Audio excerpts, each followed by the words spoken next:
even singing on stream and stuff, which for me it's crazy that Yeah. we have gotten to that point. So Well, some people are overproduced anyway already, so you can have a computer sing for you no matter what.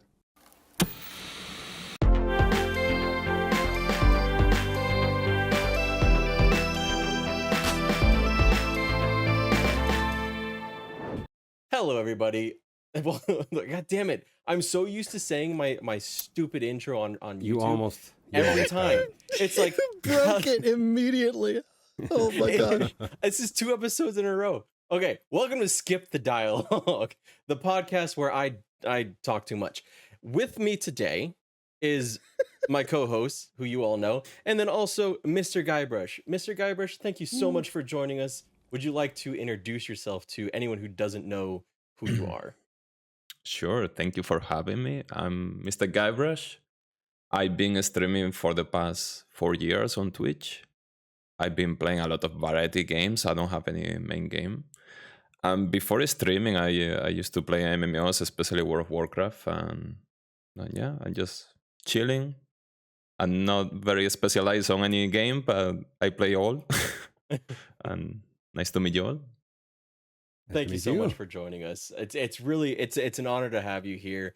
You would be our second guest. Our last episode we had Theric on, and Theric was our very first guest, and I believe that it helps with the general direction of the podcast to not have just me talking. So I appreciate that. So what's been going on? As you said, it makes it even too. We have 4 Exactly. squares. It's look. I'm not trying to say that we're bringing guests on here to be placeholders, but that is a function of it. Oh my Own God. that square. Rectangle.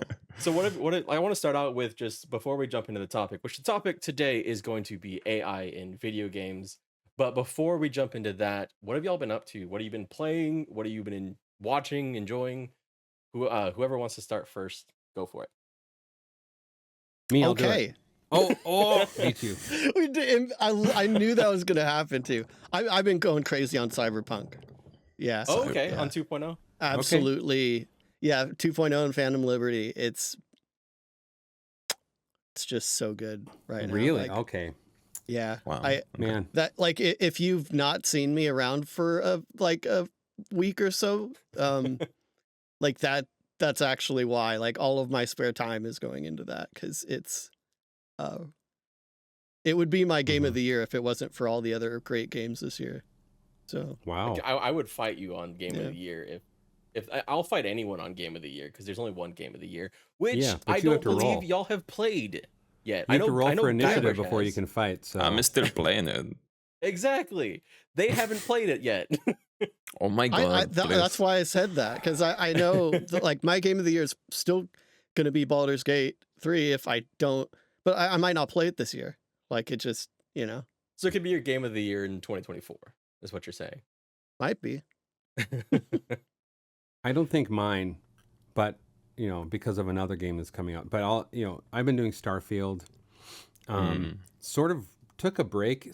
I mean, you get to a certain place, I'm like, okay, this is a little formulaic, and then I just got kind of bored a little bit. I'll go back to it. I know, because I do like the story. The story is fun, but I'm having some, and I know other people have had too.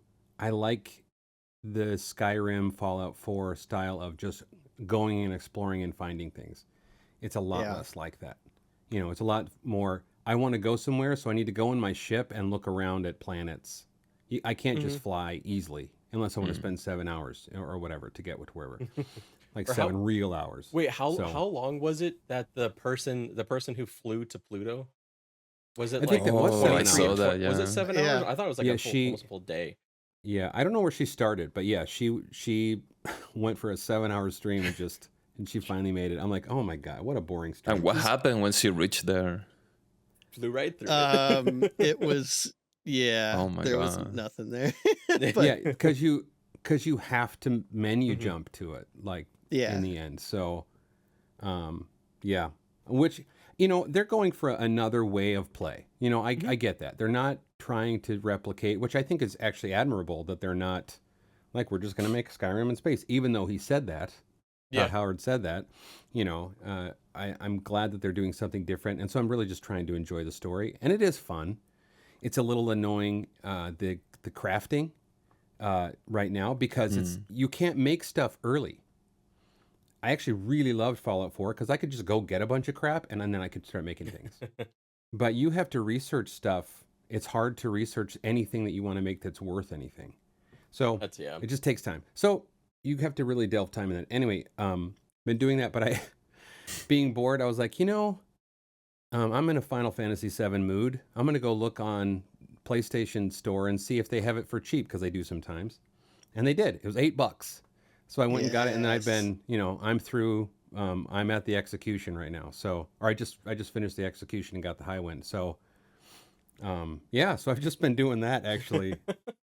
See, I never played I started with Final Fantasy 9. I love Final Fantasy 9. Mm-hmm. Then I love Final Fantasy 10. Oof. Did not play the MMO. Well, no, I jumped in the MMO. Thought it was too confusing. I left, and then I went and played Final Fantasy 12. What was your experience in Final Fantasy 11? Because I'm curious. Because I don't think I've ever really heard. Let me tell you that. I mean, just let me tell you this. I didn't know any English, and the game was only in English. So That's I will be challenge. Imagine how confusing it was. I will have a physical dictionary next to me all the time. Right. See, like, how. But even better is that it's English, pretty much translated from Japanese as well. Exactly. Yeah. So it's like it's not even the same mannerism in a lot of that way. But did it help you learn English? I'm just curious. Like, that's the sole reason why I started learning English, honestly, because of Final Fantasy 11 and World of Warcraft. I still remember searching on my dictionary what was the meaning of a slay, because I had to kill some boars. Yeah. What do I need I to thought, do? like, them. that's stupid. Yeah. Why don't they just say kill? I understand that. Oh, that's awesome. So yeah, that's awesome. It is really awesome. I learned to type from EverQuest. So like, it's funny because like I talk a lot about how EverQuest it got me into a lot of things, got me into writing, but partially because they use so many weird words for spell names. Like there's a fear spell and it's called trepidation. I'm like, what the fuck is trepidation? Dude, so much vocabulary of mine came from video games too, man. Yeah, like, it's words 100%. that aren't like really used. It's like it's just someone was sitting there going through a list, and like they had a thesaurus, and like, okay, we have the level 15 spell is fear. Okay, what's the level 25 version of that spell going to be called? It can't be fear 2, so let's call it trepidation. Well, depends on the game. If it's EverQuest 2, it can. Maybe they learned it from an EverQuest 2, and they're like, no, we're not going to do that. Screw that stuff. But my week has been boring. So I've just mostly been working on YouTube shit. But also I died in hardcore WoW, so that was cool. Oh no. So that was cool. We don't have to talk about what level I got to. Okay, what class do you play at least? Okay, so this is my one like thing with that. I blame everyone that watches this video, everyone that's on this channel, because I did a poll to pick my class. I have never played a paladin before. And paladin was the class that won. I've never played alliance before, not like at low levels. So I made a dwarf paladin, and I died trying to save someone with a heal. Because then all the other things, yeah. So have you ever considered that your community wanted to troll you? That's what I'm thinking. They wouldn't do that. No one wants to be a paladin. Of course they're going to do that. So I started up a new character. It's a horde warlock. It's been nice. fun, though. It's a different thing. It's a different experience. Like having that fear. Well, I mean, ideally, you will want to go with something that you already know and you're familiar with. Ideally. Hilariously, on that note, have you guys heard of what is it called? Project Quorum? Yep. Yes, I have heard of Project Quorum. So just like last night, Drac roped me into hardcore. I haven't played EverQuest since like 2005. So that's fun. I'm gonna do great. For anyone who doesn't know what Project Quorum is essentially a a snapshot in time of EverQuest when it was the first 4 expansions. Is it 4? I think Pop Monarch, Velius, is what I've heard. Pop. Yeah, so 4. Yeah. So but it's not all of the things either. It's like a weird mix of features and stuff. Yeah. Oh, okay. Or at least from how it seems to me, it's like there's some convenience bits of Pop, but it's like not. I don't know. It's a custom server, with custom rules and so we're doing a kind of like group Iron Man kind of a thing. So we can only trade with each other, and if we die, we're done. Like we've all kind of agreed to that. Like if we die, we're just done. And so it's kind of like a fun, like temporary thing. So it's just funny that you mentioned hardcore. You can just like, oh, whoops, I pulled too many this time, guys. Yep. Totally. That's one way to end a play session. Like, I just really am not having a good time, so I'm just going to train our group with this. Yep. I almost played a chanter, but they're like, well, that might be a little risky because you have to charm. And I was like, I don't want to be held liable for that. So I think I'm going to go mage. Anyway, yeah. All right. So did everyone say what they were up to? Desryn, did you? So. Yeah, he went first. I forgot to say. Guybrush. Oh, yeah. No, Guybrush didn't. I'm so sorry. Oh, yeah, you were talking playing about Baldur's Gate 3 on stream. That's the only chance I get to play games. Yep. And yeah, it's been amazing. Baldur's Gate 3 is an amazing game. I'm still on Act 1. I'm going very slow, but I love it. For everyone, how many hours have you put into Baldur's Gate 3 and still in Act 1 right now? I can tell you if you give me just 1 second. Because it is. So for some background, I finished Baldur's Gate 3, and I think I finished the game with about 160 hours total in the game. And I think I finished Act 1 faster than like anyone else, probably because I already played it in early access. But like, I'm almost, I think, caught up to Guybrush on my second playthrough now. Because there was stuff I missed in Act 1, so I went back to go and play it again. So I'm very thorough, okay? I'm just like checking everything out, reading everything out, So 84 hours I've been playing on Act 1. Oh, wow. Okay, that's pretty impressive, honestly. Like, that is a lot. Hey, you're getting your money's worth. That's what it should be. It was gifted, so I guess, yeah. 80 hours from a gifted game is pretty amazing, honestly. Sounds like a good deal. Yeah. I'd like a gifted game. Yeah, anyone out there? I'll play. Are you trying to? Oh my god! I still need to play Starfield. Red Beer here gifted me on my birthday. Next year. And I think I'll probably hit Baldur's Gate 3 after Final Fantasy VII Rebirth. It's great. Fair. I recommend it. February 29th. That's fair. So we're like over 10 minutes in. Should we at least talk about ourselves? Yeah, let's do it. I think we're just we're scared. We're like kind of subconsciously like, all right, we said we're going to talk about this, but like maybe we can get people to like us first. We're on the edge of the abyss. Yeah, like we're about to jump in. Yeah. Well, it's I think actually a good Baldur's Gate 3 is probably a good place to jump off of, because I'll kind of start with my general, and I think actually probably like we just go around and kind of talk about like how like what we know about with AI and what we kind of think about it. Because for me, this is going to be the podcast where I sound like incredibly dumb, because I don't know, like I'll just be frank, I don't really know shit about it. I know very, very little. Everything I know is kind of like a surface level. I know more on the writing side of it just because like I write books. So it's one of those things, like, and I've actually tested it. Like I've put prompts into writing and it's spit out interesting stuff before that makes no sense at all. But so interesting equals garbage. Is that what garbage you're saying? Basically? Yeah. So that's like just my lack of understanding of it in general. But my general thought with AI, and just is one, it's inevitable. It's gonna be a thing, and it can be used with the appropriate guards around it. It can be used as a tool to enhance things that can speed up workload. It can make certain tasks easier. I have used AI to try and figure out how how bad my titles are, I use vidIQ for basically my basically understanding how my YouTube channel is going, and vidIQ basically tells you like, hey, your title is shit. Your title is Wow. too long. And then it says it uses AI. I don't actually know if it does, but it says it uses AI to give you a new idea.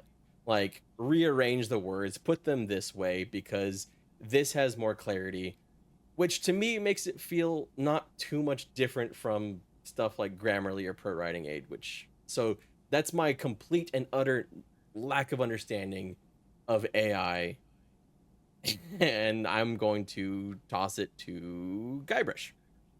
About you, what are your general thoughts, feelings, and understanding of AI in So Lego my games? understanding about AI is that it hasn't reached a point where it's independent on its own. It's very dependent on whoever it's giving the prompts, and supposedly, from what I heard, giving the prompts is a whole thing that you have to learn, and it's very complex by itself. I think I'm not super sure, but I've seen it in like ChatGPT and Photoshop, like the new beta stuff, and I used it myself on Photoshop actually.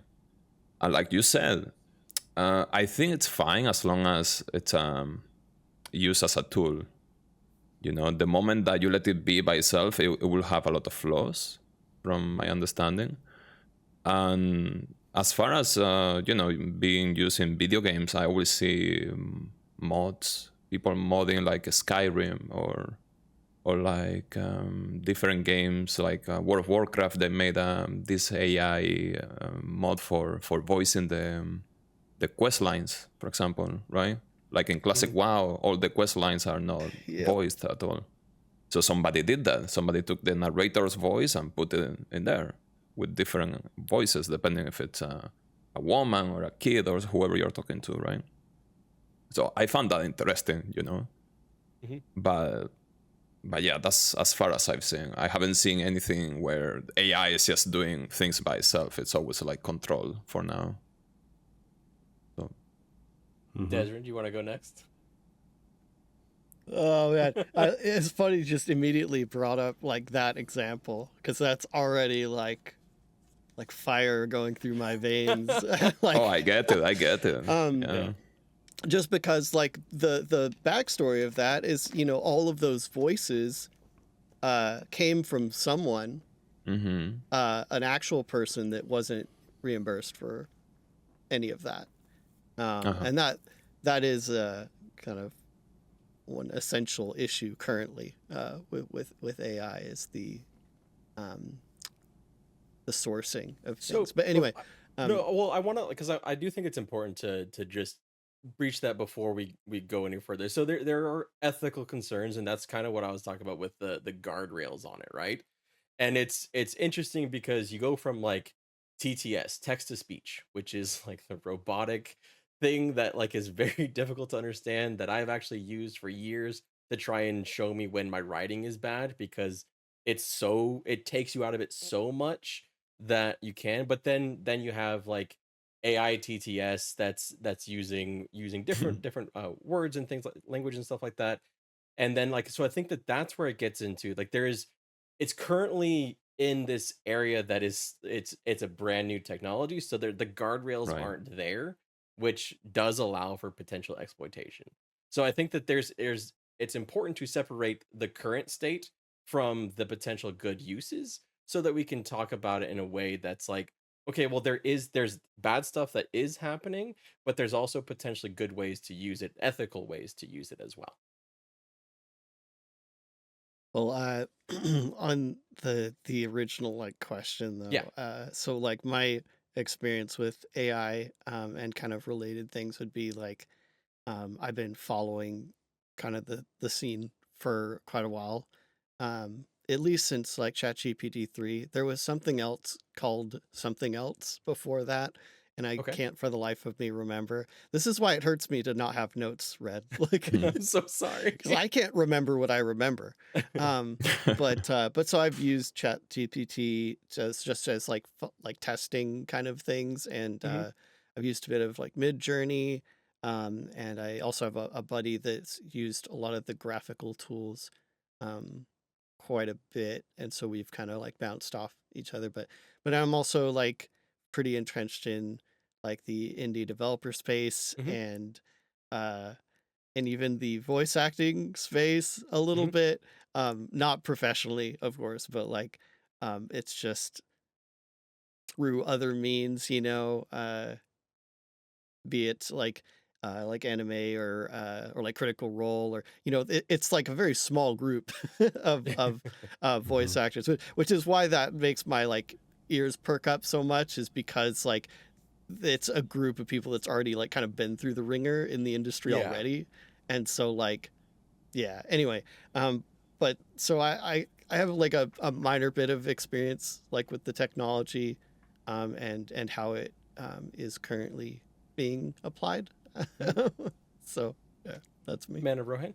Well, I actually my team. So I work in data, not data science, but we already use a version of ChatGPT that is in-house only, so that we and it helps in a actually it's pretty darn amazing, especially in regards to I have a small team, and we're responsible for a lot of things. And so when my Snowflake developer needs to write a bunch of data transforms, he can say, "Hey, ChatGPT, this is what I want. I need these things in it." And ChatGPT, and within about 30 seconds, it gets a version of that he can actually use. And all it does is extend his ability.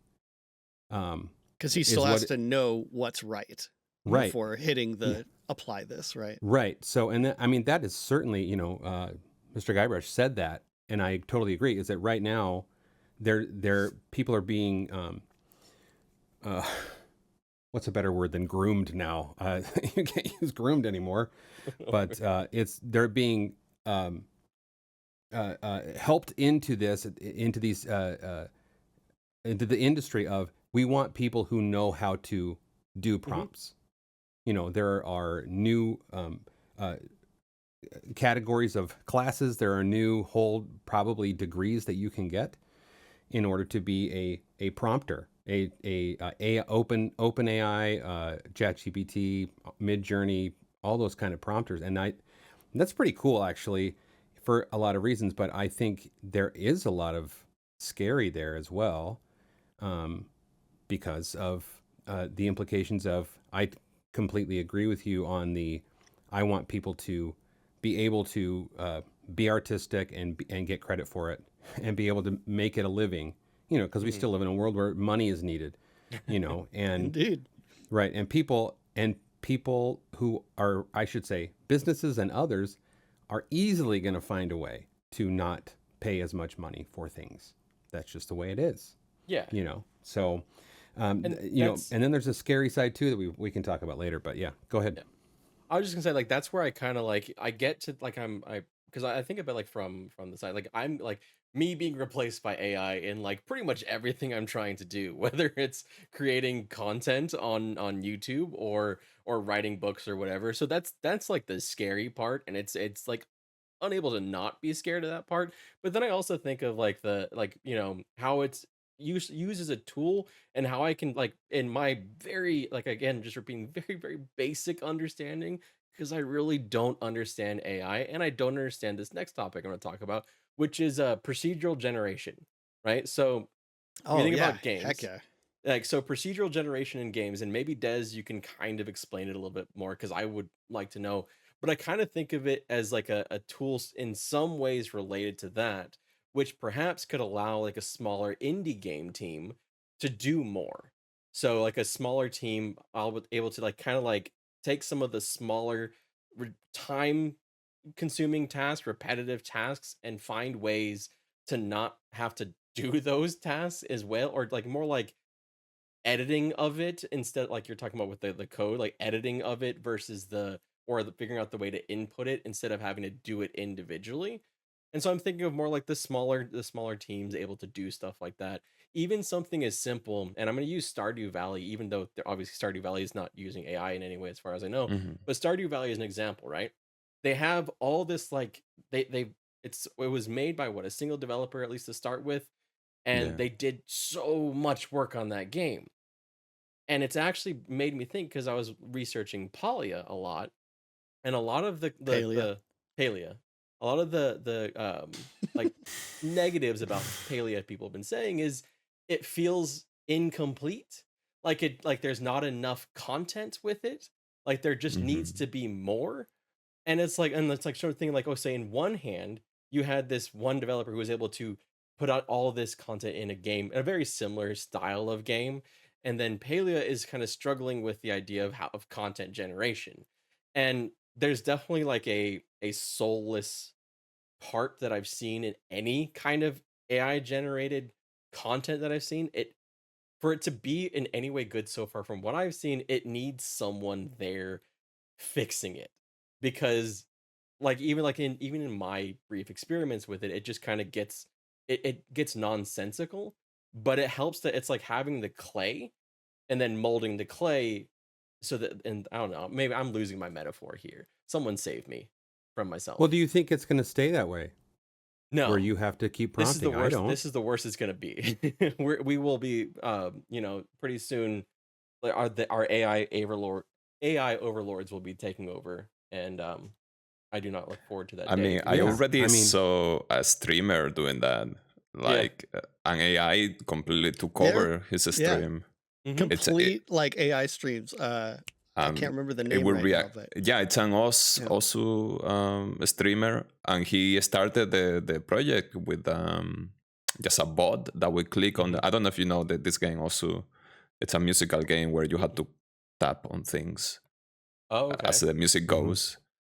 And he created this bot, right? And he kept developing it. I don't know if it's connected to ChatGPT or not, but I believe it's an AI like that he developed, right? And it's gotten to this point where he got an avatar that will talk to Chat, and all he does is sitting in there off screen and controlling and making sure that nothing TOS is being said, and everything is kept within. It's just controlling. That's it. The rest is all AI. Even singing on stream and stuff, which for me it's crazy that we have gotten to that point. So well, some people are overproduced anyway already, so you can have a computer sing for you no matter what. So you've overproduced certain people. Oh yes. It's true. I mean, but the thing is, like, you can't, not to derail too much, but you can't go, for the most part, in most of the music industry and not have your voice be half computer, right? It's not, and I take that totally back. Most stuff is not analog unless you go to, I forget the place that Foo Fighters bought. It's a really famous studio, and that's still analog. But most studios are digital. So as soon as the mic, even if it's an analog, like there's an analog microphone in here. It has an analog cord, but it goes into a digital signal. It gets converted. So everything you're hearing is digital. This is just my vocal avatar right now. So that can easily be replicated now from AI, and it's going to get even better and even better, so that all these things I'm saying right now, I could be AI right now. Yeah. Oh my God. It's scary. Yeah. I think that's like it gets scary, and I don't like. I think I try and I try and like lower the fear just because I'm scared of it. Like there's a definite fear of. And it gets into existential questions, which are well beyond a freaking podcast. But like existential questions, like what is art and what is the point of humanity? What is humanity? At what point? Because dude, that's straight where I go. So we can't talk about that. Because basically, it's like, so if you talk about the idea of, and I have my theories of like how basically, because of the way AI is currently being trained, it has to look at something and it has to like it can only work off of what it's looked at, and it feels to me like there's a still like one little piece missing, which is why a lot of people say like this is the worst AI is going to be, and then it's just going to get better and better from here. So Mm-hmm. emulation of what it's learned, and emulation and merging that in together is what it does really well. It's when it's asked to create something completely new where it starts to struggle a little bit and relies on more of a copying thing, like copying what it's learned. But then, I mean, the whole idea of like what is human creation, but kind of copying of what we've learned. And that's where it gets into the existential thing of like, what are we doing? What are we doing differently? And that's where I get a little lost in it a little bit, you know?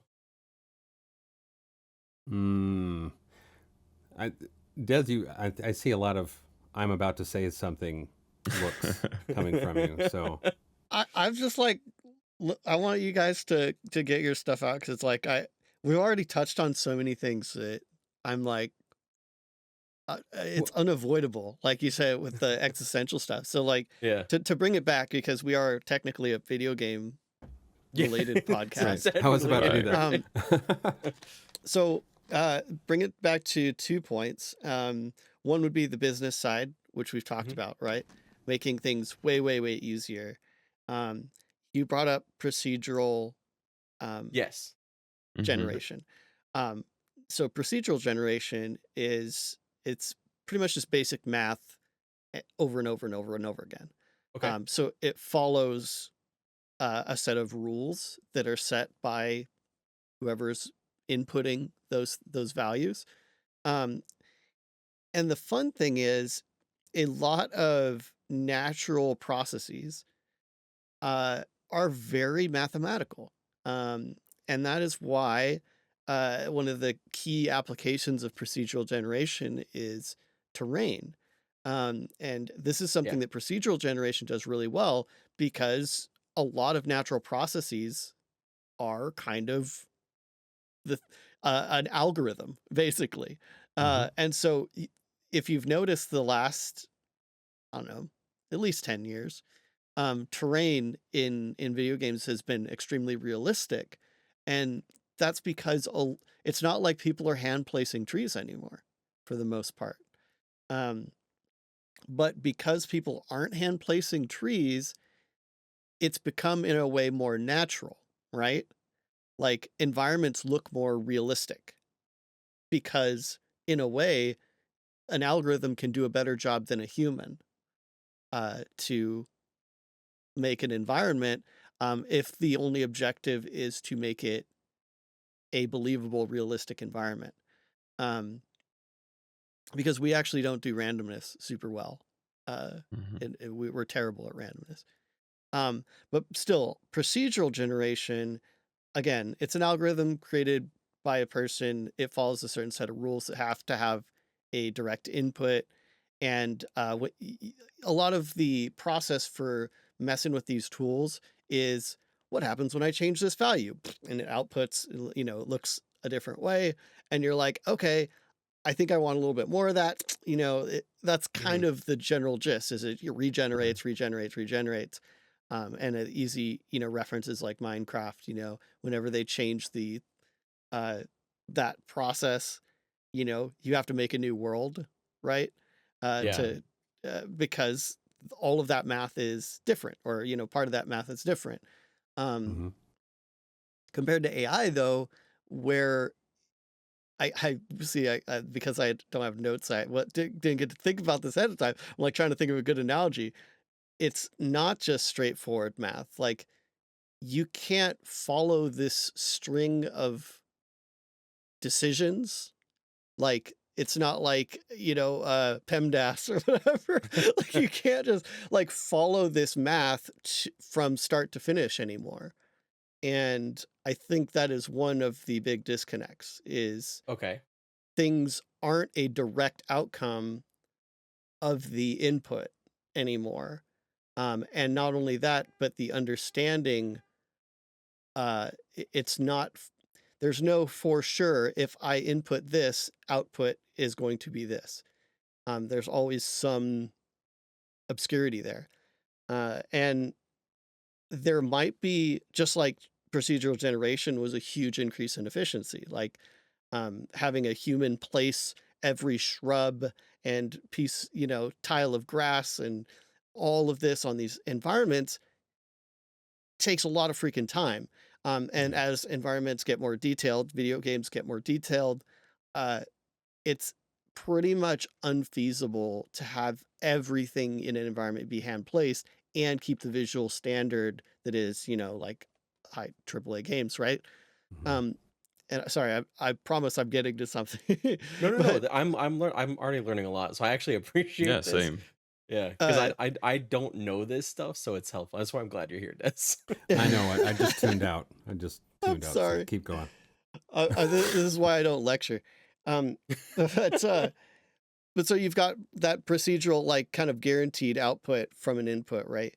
And when we're talking about prompting, the process can be very similar, but it's more like, I have learned a pattern. When I put words together in this way, the output is more likely going to be what I'm intending.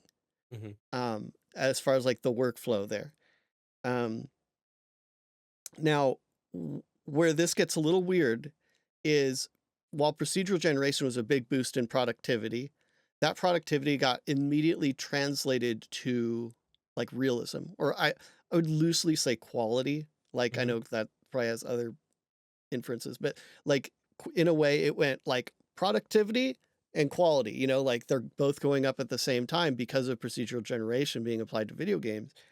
And it's all just math. A lot of people that, grew up with computers in the 90s that were building the first like big video games and stuff, they have really good understanding of math. And so this kind of like workflow kind of makes sense, right? And so they're immediately able to adopt it and apply it to pretty much like most video games that have an environment, like a realistic environment. And the difference between that and AI, besides there's this obfuscation, right? Which means I don't need to know how the math works. And there's a certain amount of mystery of what comes out. That part of the process means you don't have to necessarily be good at understanding how the process works at all, because it's all about something else interpreting. And when that gets applied to video games, and this is my like fear, I guess, is that it gets so obfuscated and requires so little expertise in the actual process of things. And I've already seen this. I actually had someone email me a while back of like, this was actually like last year. They're like, hey, I wanted to like put together this website, and so I just started like doing Ask GPT and put this whole thing, and it put together like kind of a website, has no idea how any of it works. And I'm like, okay, like that's like cool as like a project, I guess, but it's like, if you're going to publicly release that as a like functional thing, if anything goes wrong, no one knows how to fix it, right? And when you apply that to a video game, and because it's so, in a way, easy, I know, again, like that means a lot, but because it can be so rapid to just jump into it and create things that you wouldn't normally be able to create, I cannot wait, sarcasm, I cannot wait for the slew of shitty video games that's like, because again, I'm part of like indie dev space. We're already seeing this, just shitty video games that no one can fix because they don't understand how it works Baldur's in the first place. Have you seen that? The Baldur's War thing? Baldur's War? Yeah. Oh my god. I have to see it. I'm gonna have to like make a mark in here to put up the screen capture of Baldur's War on here, because it's like a mobile game they made, and it's basically just like they took the screen cap of like the art used, the promo art, and then they changed like it looks. Oh my god, I saw it. Yeah, okay, you've seen it. It looks was ridiculous. Yeah. And apparently it's just a mobile game. I think it's been taken off from the App Store for whatever. But it's basically just like a rip of the game. And I mean, but it's funny because you're like, as you're talking about this, the analogy I got was like, so to make a video game, you have to go from A to B to C to D to E, and AI is allowing you to go from A to E. And so if something goes wrong in B, no one knows how to fix it because it wasn't there isn't the same steps. And it made me think of EverQuest and how EverQuest is a game that was put together in, it was released in 1999, so it was put together before 1999. And so a lot of there was a time, I think it was 2016, where they changed one part of the code and it broke like 17 things in the game. And it caused like massive issues in the game. And they had to bring it down for an emergency patch to basically bring it back to the state before, because everyone that had worked on the game and the code before wasn't there anymore. So they didn't know what it did. I was going to mention that happens all the time with humans, is that people leave the company, people retire. It was a bad practice, and I don't, or just period. Code, I did this 7 years ago, and I don't remember. I don't remember what my decisions were, and they made sense at the time, but now, and that happens where there's a tribal knowledge that my team knew that no one else knows, and that's just exacerbated with AI and people getting involved that can't support it. I think we're a long way away from I want to make a game. I want it to make about these characters. I want it to be a single player RPG, and I want it to be called this and go. And then you get to the end. I think we're a long way from that. I think so anyway, because there need to be, for a company to actually make money and be able to support that, they're going to put in those checks. I think that those are at this point natural checks and balances for quality and for support. That's just a thing that if I'm going to make money, I have to be able to support a product that I'm putting out. But developer over here who doesn't tell anyone that they basically had AI generate all their code to do this, and then they put it in and like, hey, happy day, it all works. And like, a year later, you're so productive. That's amazing. Right, man, I can't believe you did. Let's promote you to architect somewhere. And then fire someone else because they're not being as productive. Absolutely. Wait, yeah. So are you just saying like this is like the natural like advancement of like lying on your resume? Basically. Oh, just yes. Yes. But now you actually give the product. How many kids are going to do their homework? I mean, that's already it is already happening. Yeah, that's a problem. Already happening, especially in college. Yeah. Mr. Guybrush, you were saying? Yeah, I see that a lot. I see people, just go through Reddit and you see professors catching their students using ChatGPT. And there are AI tools to detect the AI usage, which is kind of crazy too. AI counteracting AI. AI is the only one that can keep up. That's exactly. And that's pretty cool. Like I've heard, this is aside from the point, and then I'll get back to actual gaming, because I have a cool thing to say about that, I think. Okay. But there is a guy who's has been steeped in it for a long time.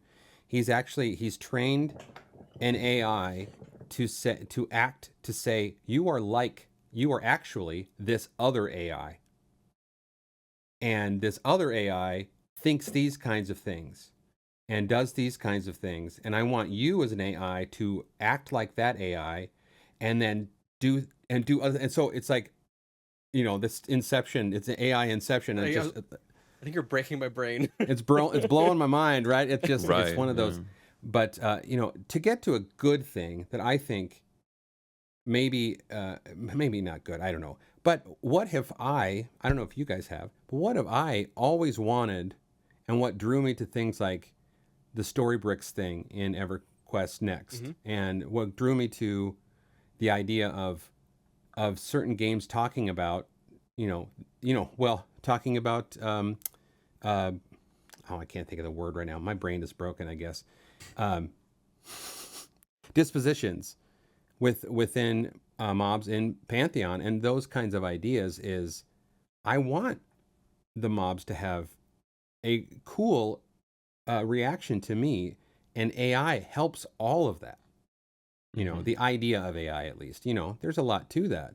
I'm But looking forward to the mob that is AI driven, that learns like player behavior and like follows you to where you camp out and then waits and then kills you when you log in. no, Oh that my is god, going that's to evil. absolutely happen. That's absolutely going to happen. But is it going to be And fun?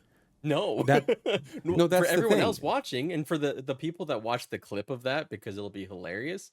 Oh wait! That shit actually already happened to me technically in Starfield because I got a bug that put me in a death loop. So I guess it's already there. I saw that, yeah. Sorry to like really quick, just interrupt No, get in, and then pass it back to you, Manarun. There's a real key to that, because I think what you're getting at is like, isn't it everybody's dream to like make their own video game, right? And like, if you can, because of tools like this, like that's great. But I would kind of propose that there's a lot of people that have opinions on how a video game should be, and a lot of them are terrible. Do you really want to give those, like, everybody the power to make a video game? Well, I don't have to play it. So True, okay, but you true. have to sift through all of this Have you to seen find Steam? a game that's good. Have you seen Steam? I know, but imagine that. Look, to Guybrush the played power Gollum, of, okay? You know, It would play be what? awful. Sorry? You're right. It would be such a you know, I don't know, truckload of nonsense. the thing I want to mention though, because this is like super relevant, like I think this just started like getting passed around like yesterday, was like there's a few little like bits, like Starfield was involved with like how, you know, the rain only falls around your character, and Mhm. people Oh, are yeah. freaking out because they're like, oh my gosh, like Starfield's so lazy, and then all the game devs are like, shit, we've been doing this for like 20 Yeah, years. I was gonna say, they isn't that never how know. games Yeah. work? Yeah. Like Well, it's but not actually all there. a lot of people don't know that. Yeah. And there's another one that just popped out, which if a lot of FPS games do this, especially single player FPS, is if you are not looking at a enemy, they are much more likely to miss you when they're shooting at you. And this has been a common practice for a long time, because that's fun. And no one, it's just funny because as a player, you don't notice that. But the hilarious thing is, so this came out as like something that has been happening in game dev for a long time.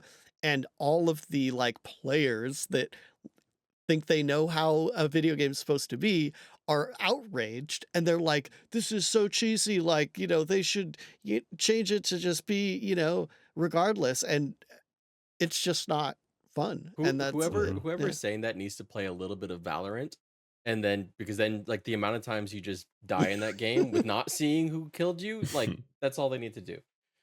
just a little bit of Valorant. Just as Maybe an that's just my example of like experience, there's a lot of people that have ideas, but in some ways, ideas without application, like the path of learning how to do something is often kind of a bit of vetting to like double check people to be like, are you sure? Like, you know, are you sure? It's a weird thing because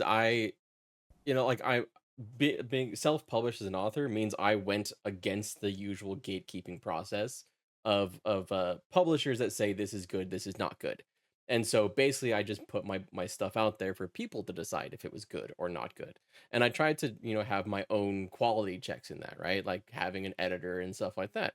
So there's a part of me that's like, I want people to have the power to explore their creativity and do it like create what they want to create. And so that's like, so there's like the bright side there that I see with AI empowering more people to take what they have in their head, the things that, because like the best thing I can put it to is like, I like to draw, but I'm really bad at it. But then digital art made it a little bit easier because I could go into Photoshop and I could add smoothing to it. So instead of my terrible circle, it's like this, right? then it's an actual circle. Right. Because, and so that's a digital tool that assisted me to get better. But then like it's a weird thing where I'm like, I don't know where, like, how it's going to help, how it's not going to help, if it's potentially apocalyptic, if the Steam store is going to be flooded with shit games. It already has a lot of shit games in there. already It does. Yeah. I meant to ask, like, where do you see guys? Imagine that they keep implementing AI into games, right? Like officially big companies. Where do you see gaming going? Especially MMORPGs. Like, for example, do you see yourself playing with AI in your party?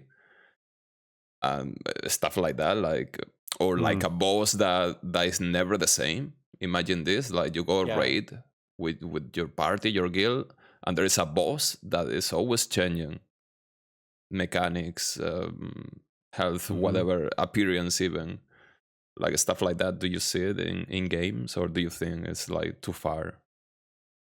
No, I think that would be fun. I think that playing with an AI defeats their business model. So I don't think that they would. I think most companies would be against that because they want people to pay for things. So so if there are mercenaries in a lot of games that you can have Yeah, and it's interesting you mentioned it because I played a demo of a game. I think it's actually on Steam now, called Aaron Shore. And which basically what it is, it's a single player RPG that's trying to simulate playing an MMORPG. And it was and I don't think there's any AI in it really. That's the thing. I don't even know what to call AI. I'm not smart enough. Yeah, because we've been calling like a set of like for sure methods of like with mercenaries. Like we've been calling that AI. But it's just like logic, right? That's it's true, just like, yeah. But it's literally just like a kind of like a flow if chart, this, then this, that kind of thing. Yeah. But so I think that's basically what this game was. But it kind of like gives a glimpse into a potential thing like that, because like the way it worked in that game was like you're running around solo, and then like there's chat scrolling by, and then you see a character, like a name in the chat, and you send them a whisper, and you say, "Group with me," or like, "I want you to group with me," or whatever, like some kind of like text that it knows what it wants. And then they run up to you, they find you, and then they can group with you. So like, it doesn't matter where they are, like they'll just come and find you. And then they basically act like mercenaries in the game. Like, they just kind of attack. They don't do a whole lot of different. Granted, it's still just a demo. They're building it out. It's one person building it right now. But it's kind of like that gave an idea like what it could be, of having a more, because that's bigger than just like in like say EverQuest is the game I think of with mercenaries, and I know that's bad because I know there's a lot more. Oh man. But like all you do is you press a button and it summons them, and then they react to whatever you're doing. If you're dying, they heal you, that kind of stuff. Okay. And that was a big thing. Like WoW hasn't done that yet, but I think if they ever do, it's gonna upset some people because they still have enough players. That's true. They do still have enough players. I mean, the bots might be AI at some point. Yeah, that's good. It's just gonna be like they're gonna be MMOs that are just AI bots farming. Exactly. And but then the market's not there. I Get guess trained by a AI bot. Did you guys play Portal 2? Yeah. No, I haven't played any So- Portal games. So Portal 2, there is a joke that they have in there that you don't know unless you play through with the comments from the developers. Mhm. And they say, we always thought it was funny that there would be such an advanced set of machinery that it would create something and then disassemble it and then just to create it again and just keep creating it and disassembling it just so that a machine had a job to do. So it's that same kind of thing. But I wanted to, before we move too far off of this, because Guy was talking about like the boss, like the boss in an MMO that like adapts, and I can already tell you what's gonna happen based off of the MMO player base. The players that beat that boss the first time are gonna be happy because they got the loot. And then it'll have learned how to kill how it died that first time, right? And then the next group, they will say, well, your kill doesn't count because this time the kill was harder. And then the next one, the next group's going to try and kill it, and they won't be able to because it's too hard now. And they're going to be pissed at the first two groups getting to kill it first. Right. I mean, have you There's going to be seen a race this? to the world first. Go ahead. Right. Have you guys seen these videos where there is an AI trying to learn how to walk more efficiently? Yes, totally. There are generations where it tries more and more until it finds the most efficient way to run or pass some obstacles. So I feel if it gets to that point where we have a boss that okay, you beat it first time, so it learns that okay, they beat me this way. So generation 2 is gonna patch that, let's say, right? And it will keep going. So I guess players won't say, "Oh, I beat the boss easy peasy," right? They will just say, "I beat the generation X of this boss," right? And the more it goes, the harder it will get. That in my eyes, that's pretty cool. Like something. You also, how many times did you fight Millennia? Oh yeah, we don't talk about that. I mean, and that's worse because that's not even an AI that reacts to your gameplay. It's just patterns. Predetermined, patterns that you had to learn. Yeah, because patterns are fun. Well, I confessed last time that it took me 40 times to beat Margit in Elden Ring. So, I mean, that crazy. So you get and then my son, he was like amazing at Elden Ring. It's just ridiculous, but I was really mad because I was scared of the game, and he was doing just fine. Like, I'm nervous to go around the corner because there's gonna be someone else. So, yeah, man, I think this is the first time in my life where a progression towards technology, towards something, has actually made me a little bit nervous. Like, cool CD player, cool. I was born in 1977, so there's a lot of, yes, keep going. I want a cooler thing. I want a faster, I want better graphics.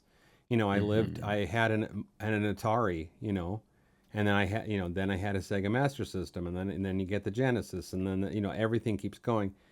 But yeah, this is the first time that I have ever been a little like, oh gosh, how's this gonna end? We might get to the point. Oh, sorry. Go ahead. No, go ahead, Guybrush. You go. Yeah. So I was just thinking, I don't know if you ever played this game, Cuphead, where one of the main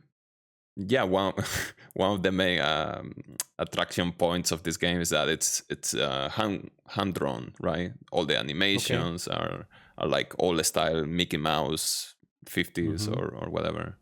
So that's Cuphead. Yes, I'm sorry, I misheard you before. Yeah. Oh, sorry. So it's your beautiful accent. That's what it is. I totally missed it. So the appeal of this game is that it was hand drawn, right? Yeah. Among other things, among the difficulty and all of that. So I feel we're at some point in the future we might have a game that is advertised as made by humans without AI, AI tools, and I find that interesting. That probably will reach that point, which is scary. Well, go ahead. I just say I think people are really into vinyl records, and they and getting all the gear to make it sound really well. And even though there's, you can easily buy a CD and easily get the equipment for that, and it sounds fine. But they're like, I don't want it all compressed. I don't want it all, like this. I want to hear a different version. And I think the hand-drawn stuff and the kind of boutique nature of saying, I want something that, Etsy is really big. People want handmade things. They want, even though some bigger businesses are taking over Etsy in some way, I think, but because that just happens, they see the profitability, they start doing stuff. But, I think you're right that there's going to be eventually a market for, hey, I want something that a human made, because there is so much creativity that I know AI is out there, but my belief is that AI is never going to be as unpredictable as a human can be. I might be wrong, but it's never's a long word, never's a big word, but I think that's kind of like where, like, because we're like on the cusp of it, right? Like, I mean, obviously it's been around for a long time, but it's in the mainstream now, and it's like there's a lot of like, well, it can do all of these things, or it can do none of these things, and like it's gonna land somewhere in the middle, It's right? advancing too quickly too, Yeah, and like you it see an feels, update every day about yeah, AI.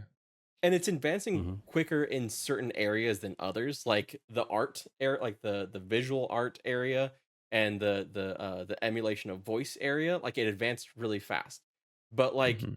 there's also the reports of how like ChatGPT's mathematics has shown a 90% degradation, Yeah. like from when it released. Like it's getting dumber. So The more it learns, the yeah, more yeah.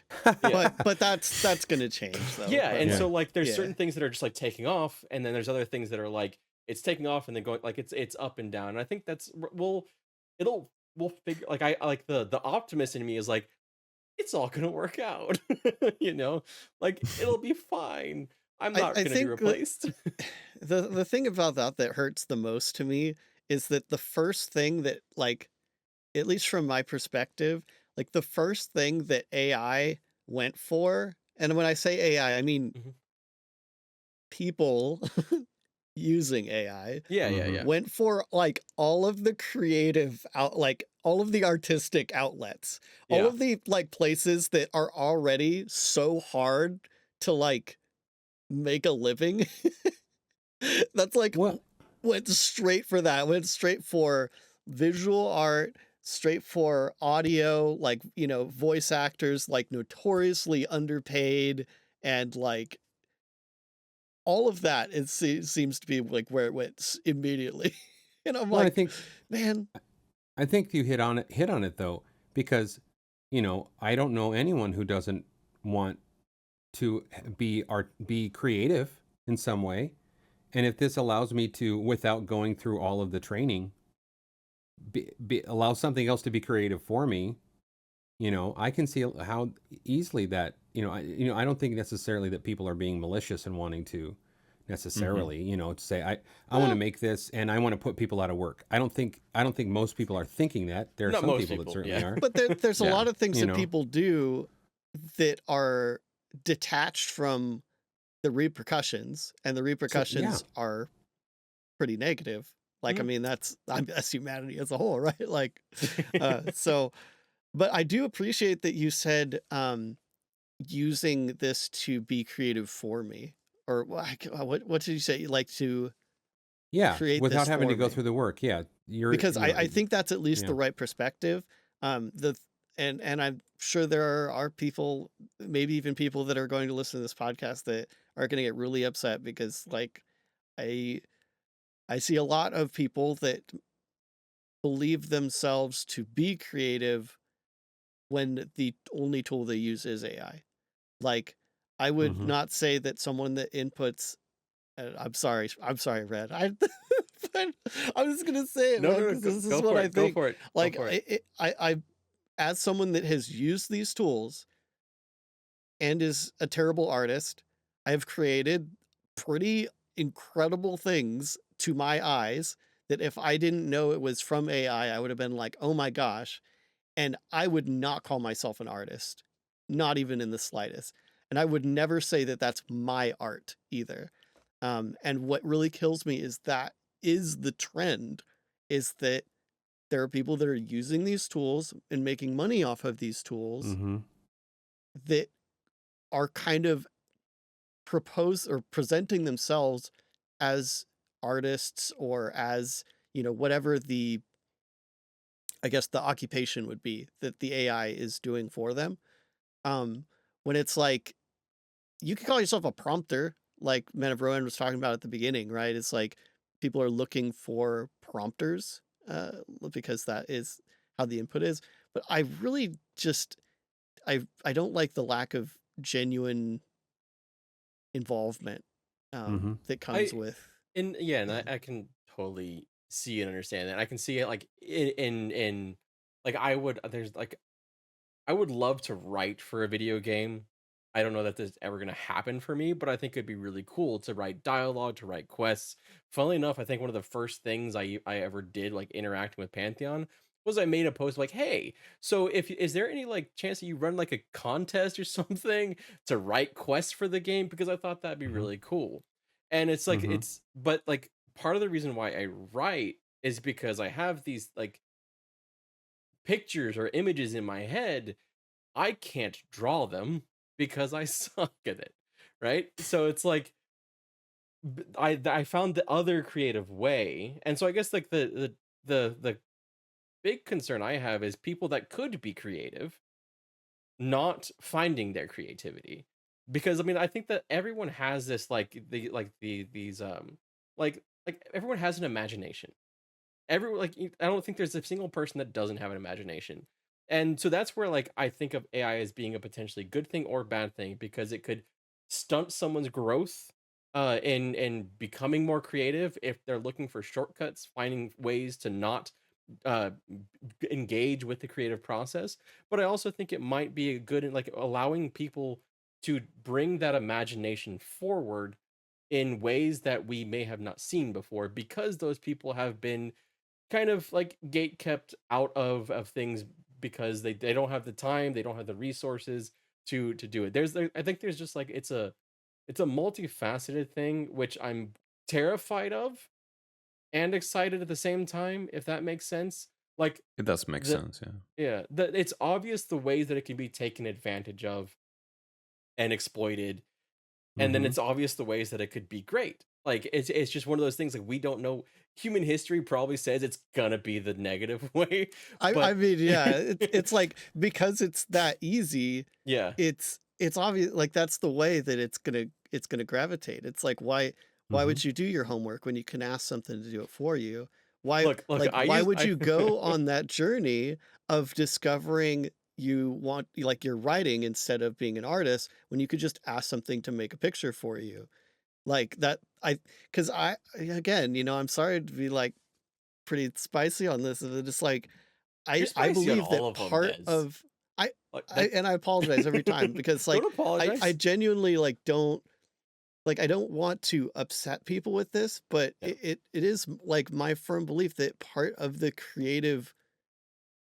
being creative is encountering adversity Mhm. and working through that. And I think that's one of the parts of the I'm sorry, we're like getting super existential, but like the beauty of creativity Mhm. in humans is that we aren't just natural at everything. Mm-hmm. Um, and having to discover what works. And in a future where, like you said, AI is not going to stop. Like this is going to happen. In a future where there are no blockers, Yeah. why would you go on that journey? You know, I and think I like think the person you're describing that is like has some like reason, like they can't be creative, or like can't, is it's one of those like, well, I think that's the very small subset of people, Well, and I you think know. this allows them to turn to something that, that they're probably denying their creativity in another area because it's so easy to do this. Exactly, that's what I'm yeah, that's saying. kind of what I was gonna like. If I had, when I was 16, had AI art tools, I may have pursued that more. But then instead of writing, right? Because I wrote because I couldn't draw, so like there's like Mm-hmm. that's the bigger existential thing. So like if someone is creates a game using AI, maybe they would have been better at writing the game than making the art for the game. But then they Mm-hmm. focus on that the AI works to make the art for the game. But it's one of those things. It's difficult to say how it's going to play out. But I try and think of Hmm. also like thinking of like I don't know why I keep going back to Stardew Valley. Maybe because it's just such a crazy story that one person made It it. is. But like I think like the best case scenario is that same person has that idea and they can create the game faster. Like that's like my best case scenario is someone who's creating it just creates it faster, or a smaller team can make a bigger game. And Hmm. that's really like what it comes down, because like I like as you see all like big games fail, big games succeed. I've started to look more and more towards the indie game space, and like Right. hoping like and like I'm gonna be playing Fall of Avalon next week, and I'm excited about it because it's an indie game. I want to see what they're doing, but there's obviously limitations with what they can do when you're talking about like a 10-person gaming team versus a 400-person gaming team. I think there's obviously going to be like in anything diminishing returns. Like if I had 400 people helping me write, nothing would ever get done. But if I had two people, it'd probably go faster. But you know what? I don't know. I'm losing myself in this conversation. To like kind of jump into this, because the example I always think of is well, as far as like an application of AI, because this has been proposed for Pantheon like 1,000 times already. It's like, why don't you just like train the AI on all of the Pantheon lore and just have the NPCs speak as AI.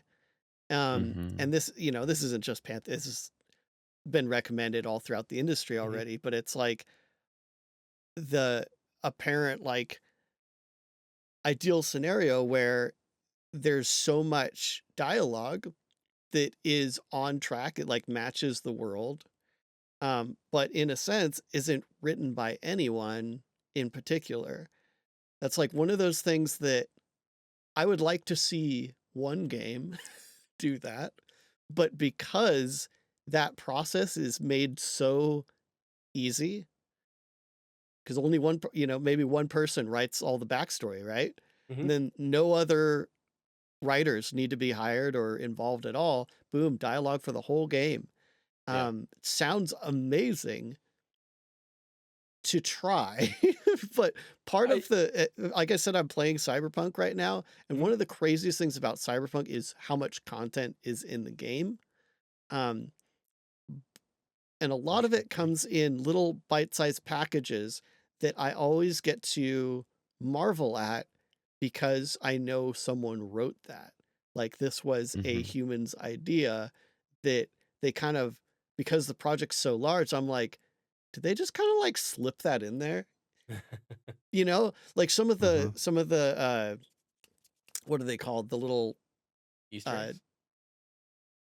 Oh my gosh. In Cyberpunk too? Oh. Yeah, it's like the chips that you find all throughout the world. There's like hundreds of them.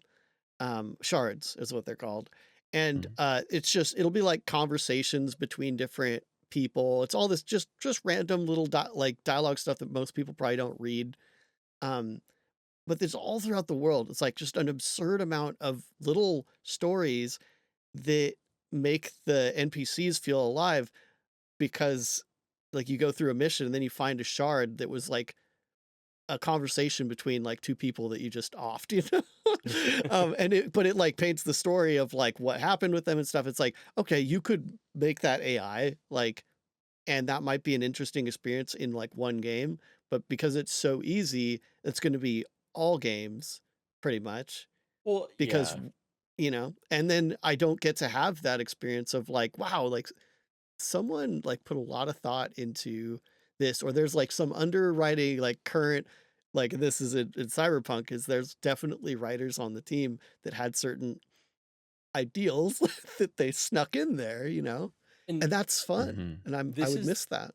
This is where I think like you get into a collaborative process being important to game development, because so I'm thinking like as you're talking about that, I'm like, Des, you're gonna freaking love Baldur's Gate 3 because it's an incredible game just for those kind of reasons. I already know. But like, so I'm thinking about it like, it's a collaborative process to bring so much of a game to life, especially when you include performance. So like when you include voice acting, when you include motion capture and stuff like that, because if you think about it, you generally have like usually in a game at least more than one writer, right? Because writing it's a huge undertaking. So Baldur's Gate 3 is going to use that as example. You have a writer writing out, I mean, all apart from anything else, it's already taking lore from something that's been around for 40 years, maybe even technically longer than that, because I think it technically started in 1967 or something like that. but Faerun, all of that stuff. So you have all of that lore, you have all that story, you have hundreds of books, if not thousands of books, I don't even know, all to do within that world. And then you take all that, and then you have like D&D modules, and you have all of that. So you have all these writers that have been contributing to it. And then you get to actual game making. You have writers working together to craft the story and craft the individual character stories. And so let's say you have Asterion, and he's the voice actor, I'm blanking on his name, but like, so let's say he's reading his lines, and he says the line, and it's like, that doesn't sound right. So like this line that has been crafted by like a couple writers that is supposed to fit in the world that has been written by everyone else for decades, all of this, and then it gets to the performance, and then the performer's like, what if I said it like this, or what if I changed this word here? And so then that creative process, the whole long process leads into the final product, which then probably gets reviewed by someone else, and that person says, no, let's not do it this way, let's cut this, whatever. Right? So it's not just like one person. So that's why I think like you have, like, that is where like you can't but that whole process that you just described, like we're going to see that in AI, a completely right? automated AI, right? Like and that's where I'm saying, but if you do that with AI, it's essentially one person doing every single step of that process, so you don't have the perspectives. So that's where I think that it's going to it'll kind of run into a wall, because it's essentially going to have, for lack of a better way of phrase, like an omnipresent understanding. So it's looking at it from only that omnipresent understanding. So you can't have someone looking at it from a perspective that's missing a piece, because it has the pieces. So like if the voice actor for Asterion says, well, what if I said it this way? Maybe they're saying, what if I said it this way, because they hadn't read the 13th book written by R.A. Salvatore where this thing happens, you know? But, you know, so it's like you like sometimes having missing pieces can add to the creative process, especially in a video game. And that's how you get to something as emotional and powerful as what Baldur's Gate 3 has been, because it's such a collaborative and creative process. And so that's where I see, like, you know, if you have AI, you're probably you're gonna be missing something. So if it's the only process, it feels like it'll be apparent, even if it is emulating a person, because even one person in such a huge project, you're gonna kind of know. No, like any book, any TV show, any movie, it's still generally a collaborative creative process. There's gonna be exceptions here and there, but like my book is not just me. It's written by me, it's edited by someone else, it's read by someone else who told me to do something different, it's edited by my editor, and like there's so many things. And then the second book, it's different because of the readers of the first book told me, well, this was shit, you probably shouldn't do this. So then like there's so much creative input coming into it. Jerks. You know, usually sometimes. But would you say that at the end of the day, though, that work is less of what you intended? No, like, because I don't view anything I've ever created as solely mine. So to pull that back to your previous example, if that whole process of going back and forth with voice actor and maybe the writing process, if that's all just one person, and it's all, you know, just AI, and the only input to one person. Right? Yeah, depends. Are AI already people? Like, is that where we're at? If Pong is an RPG, which I'm sorry, this is like almost an inside joke, but if Pong is an RPG, then AI can be people. So, but my point though is, like, would you say that a single person that has, you know, all the predicted, you know, tools that we'll probably have in a while, you know, is that game that comes out of that one person with all these tools a more pure version of what they were intending the game to be? And is that a good thing? I'd say yes and no. It's a more pure version, and it's probably shittier, because I think that part of the creative process is involving other people and taking in criticism, taking in critiques, taking in other ideas and other perspectives. Because I know I've had lots of shitty ideas, and it helps to have other people tell me not to. Well, you don't know everything. No, I don't. I don't know shit. Yeah, well, no one does. You have all your own blind spots. You have your perspective. And so if you're talking with people for another perspective and they're like, the way you said that was that your tone was really, really combative or whatever it is. I just went through this, where I had told someone else that, and said, hey, I understand what you're saying. I'm trying to not be defensive, but your tone was really combative about that. So let's work on it.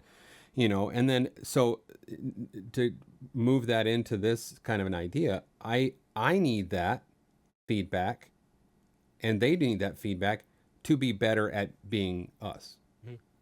As a relationship between us, but then also better as people individually. So I'm pro-human in the AI versus human debate for sure, because I'm human. I've seen The Matrix. I know what happens. I've not seen the sequels. I've seen T2. I know what happened, or Terminator. I know what happens. So I'm pro-human in the idea that I buy local as much as I can, because I know it's real people going out into their fields and pulling up the cucumbers. I do my best to do that because that's important to me, and I think there will be people out there as AI gets more, ubiquitous, that that there are people who are fighting against that by their choices, and I think it will happen. I hope that there is because I'm on Desryn's side a lot, as in creative spaces. I really want people to get credit for the things that they're really good at. Oh yeah. Including me. I want to make money. I want to have, I want to not, be struggling constantly. That kind of an idea. I want my family to eat meals, those types of things. And all of these people do too, so I don't know where to go with that, except to say, I'm definitely more on the negative side of where AI could go, because we've been through this a million times already. You guys said it before. Do we use nuclear energy for good, or do we make a nuclear bomb? Not to go too far in that area, but it's humans' nature, or it's some. I shouldn't say some. I believe all humans are just broken. There are broken things about all of us, and we need to strive to be better. But I feel like sorry. Go ahead. Yeah, go ahead. No, I feel like if we are heading into that direction where AI is gonna be in our lives, whether we like it or not, it has to be regulated. It has to be measure how we use it and what the results are used for and how they are justified. As in, like, if I get an artwork out of an AI, there has to be a way for the AI to tell where it came from. Imagine I buy that artwork from the AI because you pay a subscription fee. Okay, so the AI will detect that this user has generated a full screen of this artwork, and we are reimbursing a small fee of that to the artist where it came from, if there is a way to even detect that. I think that would be like one example where it would be quote unquote fair, since we are heading into the direction where AI is going to be everywhere, right? Yeah. So just as it happens with Spotify, for example, like, even though maybe it's not the best example, but every time somebody listens to a bunch of music, I guess the author gets reimbursement of that. I guess, I don't know, I'm talking out of there's always exploitation going to happen, though. So I'm on the negative side of that too, in regards to, I know that we say that we want regulation, but then the people who are regulating, the regulations that are made, those are going to be circumvented by the people who have enough power to do it, money to do it. That's a sad part. We're already seeing, like, the corporate game industry is, this is 2023, corporate game industry, it's really doing a number on a lot of stuff right now. But when it comes down to it, AAA studio making, I'm just going to throw Call of Duty under the bus here. Let's say making Call of Duty. I was just thinking Blizzard, just like, well, because they were just posting like AI job listings or something. But Call of Duty, 800 people, if I can't remember, the team sizes change or whatever, but 800 person team, let's say, and suddenly AI is good enough to make that a 100 person team. They're not going to charge less for the game, and in an industry that's literally like hundreds of billions of dollars, that's a lot of tax revenue. Yeah. And the incentive just isn't there to be like, oh, are they going to make it have to have like a sticker on the, that's no, I say sticker on the box, but who buys physical copies anymore, right? But like some sort of thing that tells you like made with AI, it's like, right. no one's going to do that. It's one of those things where like, and for one, I do personally agree that there needs to be regulation. I'm not sure how that looks, but like that, and that's also like just thinking of like writing in general. But there's it's one of those things where I can see this is both being disempowering and empowering, because like the negative side is thinking, okay, so this giant team for Call of Duty, a bunch of them get laid off because their jobs are basically being replaced by AI. But doesn't that also potentially mean if there is equal access to said AI, that those people could create their own team? And then you get into the issues of publication and all the other costs that are involved. But then like, so that's where I'm like thinking, like I try and think of, there's the possibility that it could empower some indie developers to make bigger games, which I think is what like a lot of us tend to want, because we're tired of getting the same game companies making the same games. Like I would personally, I would freaking love for someone to make an NBA game that's not NBA 2K. Like it just something different, but it's you were just saying that you don't want like the same games, from the big companies, but it's like instead, I'm telling you, we're I want NBA just Jam, a bunch okay? of indie games that are the same, or well, yeah, and I think that's where it comes into. That goes back into the whole because if it's like one person just making it with AI, then I do think it's going to be the same. But if it's a team that is assisted by it, like I think that's where like it gets into how much of it is going to be used as a tool versus a replacement. Because like going back to the example of digital art, it's a tool, it's not a replacement. It can help like having layers in digital art is so revolutionary in ridiculous ways, and being able to create masks and things like that, so you don't actually have to like color in the lines, like that was so revolutionary for art. And so it's just like, are we going towards replacement or to augmentation? The hope is augmentation, the fear is replacement. Well, the reality is replacement. Look, I'm trying to be optimistic. I'm sorry. No, just wait a few years. Like humans. I know. Yeah, maybe I'm just humans screw it up, man. Yeah, I hate to be like pessimistic, and the world is going to change a lot, like in our lifetimes, and we're can't pretend to know really how it's going to work, but just going off of how it's immediately been adapted, it's hard to be super positive, on that, especially like I said, with kind of what's going on in the kind of corporate video games industry. Is like, I think the indications aren't super great, and I am for more indie developers, right? Like, but one of the biggest issues as an indie developer right now is discovery, and I just can't think of a world where everyone gets to make their own video game. It seems like it's going to be impossible to get everybody on the same game, like it's going to be a world full of Kardashians is what it's going to be. Anyway, I mean, honestly, that's kind of like it's not too different from writing books, because when Amazon decided that you don't need a publisher, to put your book on the internet to sell it, it opened up writing to a lot more people, and so the good part of that is more people can sell their books. The bad part about that is discovery is dog shit. I'm kind of living proof of that.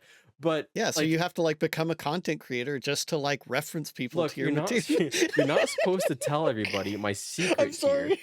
The entire reason I have this channel is just to sell my books, okay? Oh my god. I know, right? Put that in the comments. It's like, Oh, I Oh, feel shit, like that's such a prostitute right now. Okay, that is the intro to this, just so you know. Which I want to check in. We are way over time. We're an Way hour and a over. half. yeah. It Yeah, is really late for Guybrush. it Oh is. my It is. goodness. But it Yeah. was a really interesting topic, and hearing from other people has been illuminating as well. Yeah. Oh, I didn't get to ask you what if they made a Monkey Island AI video game? Oh my god, I don't know. How would Because you feel about I that? want more Monkey Island, but at the same Yeah. time, it's already in a sweet spot, you know? Sometimes Yeah, you it's gotta a- leave the nostalgia where it is. Right. They're so good that it's just like Yeah. just enjoy the art of it and let it be. Like don't make another there's so many movies that they remade that they shouldn't have, you know. Don't do that. Right. Let's just have it like don't make another Groundhog Day. If anyone tries, let's burn the studio down. As a culture, you know, don't do that. Don't make another Monkey Island, you know, unless you are going to make a real one, you know. Right. Don't remake the ones that are there. So I will like second that, and we can end on that, because I will say one of the most wholesome and wonderful moments was watching this man right up here, Mr. Guybrush, react to trailers or playing Monkey Island and seeing that Oh, that man. nostalgia and that The excitement. and nostalgia, happiness. it is. Yeah. Nostalgia is a weapon. oh yeah, it's powerful. I Yeah. think I it still is. play EverQuest. Dude, Oh I my God. can't wait for like sequels to start coming out like within each year, you know? There's going to be like shit. a smash hit game, and it's going to be like, all right, sequels here, 8 months, boom. Then another Look, one, then another could not- one. I can't handle Another Baldur's Gate one. 4 next year, okay? I cannot handle Baldur's They Gate. but they want all your time, man. So all right, so let's Sorry. end it there, because I want to respect everybody's time, and I didn't really this time. But Guybrush, let us know what's going on. What do you want to tell everybody? What are your streaming schedule or whatever you want to say? Where to find you, that kind of stuff. Which all of course will be linked down below as well. Well, first of all, it was a pleasure to be here, guys. So thank you so much for having me. And Thanks you for being can here. find me on Twitch. I stream like when I can, more than anything. And currently I'm playing Baldur's Gate 3. Hopefully in the next 5 years I can complete it if I don't miss any loot. And yeah, you will find me chilling in there. Thank you so much. It was awesome having you here. Thank you so much for being willing to join us and going a little long. It's really appreciated. It was great. Yeah, but thank you so much for joining us. Des, Man of Rohan, anything that y'all have going on you want to tell people about? No. I'm doing this thing that we do. So yeah. It's a great thing. What is that? We're still What was that? I just realized like our window configuration is probably different on yours. Yeah. So I'm like, I just looked over at Man of Rohan. I probably was looking at someone else. Anyway. You were looking off to the side, which is fantastic. Oh, well, Who's there over you there? go. Ah. Whoops. But still doing I believe we're doing EQ2 on Thursday nights on the Pantheon Plus YouTube channel. We're also doing Saturday Morning Heroes, which has been a blast. We're playing Myth Force, and that's Ooh. Saturday mornings. Well, it's morning for everybody but East Coasters. It's 12 o'clock on the East Coast time.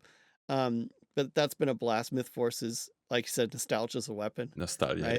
yeah. So that's pretty much it for me, though. All right. Well, thank you all All so much. Thank you for watching. Please go check these wonderful people out. I would not have them on this podcast if they weren't awesome individuals. Thank you again so much for hanging out for this podcast. Bye, everybody. Thanks everyone. See you, buddy. Bye.